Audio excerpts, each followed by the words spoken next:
না, এগুলো শুধু এরকম করে ফেলে দিচ্ছে, মানে এগুলো যা ফেলছে আমরা তো ধরি নেই, যা আছে দেখেন। দর্শক এখন আছে দিয়ে চাঁদগাঁওর এ ব্লকর 3 নম্বর রোডত।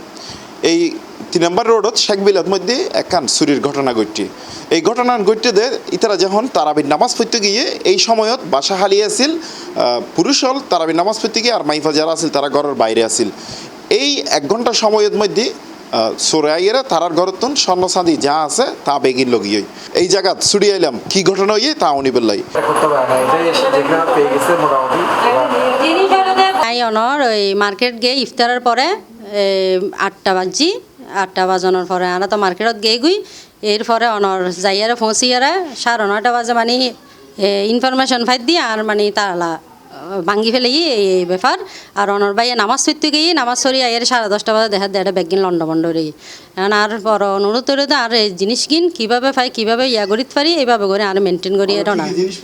আর জিনিসপত্র অনর গলার একখান চেন 1 বড়ি, তারপর একখান পদক ইয়া 8 আনা আর 500 আন্টি, এই আর কি টিয়া পয়সা 1000 টিয়া লই গিয়ে এই আর কি টিয়া পয়সা জ্ঞানো আছিল। এই আর হাজব্যান্ডে নামাজ পড়তে গিয়ে বুঝছেন না। এখন নামাজ সরিয়ে আইনের মধ্যে 1 ঘন্টার ভিতরে এই অবস্থা হলে এখন আর নিরাপত্তা কীভাবে থাকুম কীভাবে আর নিজের সিকিউরিটি এর জন্য 1 ঘন্টার মধ্যে যদি এই সমস্ত হয় তাহলে আর দেশবাসীরা জানান ওনারা আর কী করিতে পারেন কীভাবে নিরাপত্তা দিতে পারেন এইভাবে করি আর ব্যাগুনের হাসি অনুরোধ জানাই। অন্যান্য দিনের মতো আয় যথারীতি পবিত্র তারাবির নামাজ আদায় করি বললে আমরা বি ব্লগত বড় জামে মসজিদে গমন করি, তারাবির নামাজ শেষ করি যথারীতি বাসায় গমন করি। বাসায় তালা মারা ছিল, দেখি যে তালা নেই।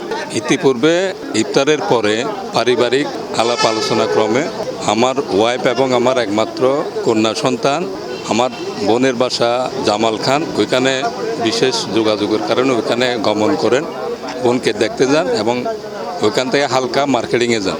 আমাকে চাবি দেয়, আইসে দেখি যে তালা ভাঙা অবস্থায়, তালা নাই।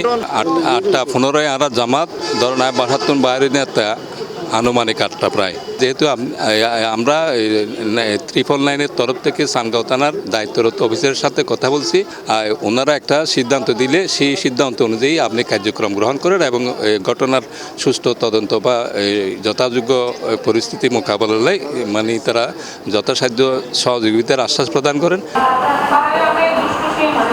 চাঁদগাঁ আবাসিক এলাকার মতো এরকম এলাকাতেও ঘটের চুরির মতো ঘটনা। 1 ঘন্টার ব্যবধানেই ইতারাতুন লগিয়ই বাসাত মধ্যে স্বর্ণ চাঁদি হইতে টিয়া পয়সা যা আছিল তা। শুধু চুরি নয়, প্রতিনিয়ত বিভিন্ন বিচ্ছিন্ন ঘটনা ঘটি থাকে। এতালাই বেগুনে সাবধান হন উচিত। Hussain Abbas, C+ TV, Chittagong.